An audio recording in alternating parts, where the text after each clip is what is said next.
What are some of the most deadliest diseases, and what is it like to die from them? Again, you know what I'm going to say before you scroll on, hear me out.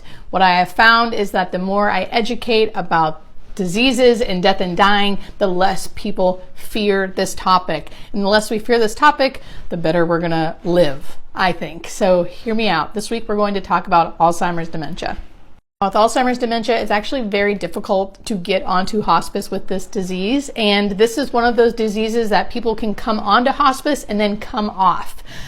So the disease progression looks a little more like this, like a stairway versus a steady downward slope.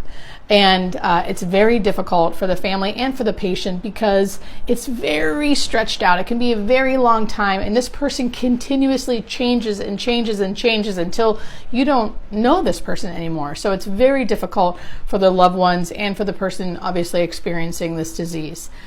So what do they look like when they come onto hospice? When they actually get onto hospice, they are usually very debilitated, mostly nonverbal, mostly bedbound, needing max assist for all ADLs, meaning cleaning, changing, feeding, usually having difficulty swallowing, possibly an aspiration pneumonia sometime in the past year, multiple falls, maybe bone breaks.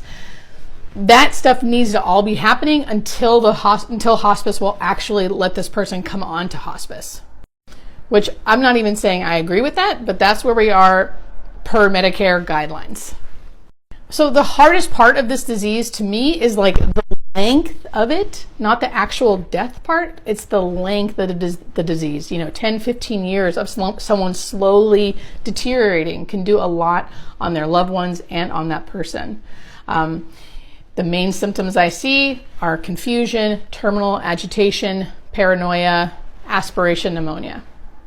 The best advice I can give for anyone caring for someone with this disease is let them be your guide.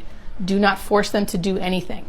If they are clean, if they're safe, if they're comfortable, you're good. Do not force feed. Do not force them to get up if they don't want to. You have to, of course, keep them safe. You have to, of course, keep them clean and keep them comfortable, but do not force their body to do anything. The more we allow the body to be our guide, the better and more peaceful the person usually dies. What a death with Alzheimer's usually looks like is someone just sleeping literally all the time, 22 to 24 hours a day, and just not eating anymore.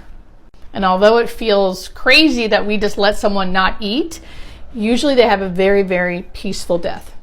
If they do end up having some terminal agitation, we can definitely medicate for that. Let me know if you have any questions.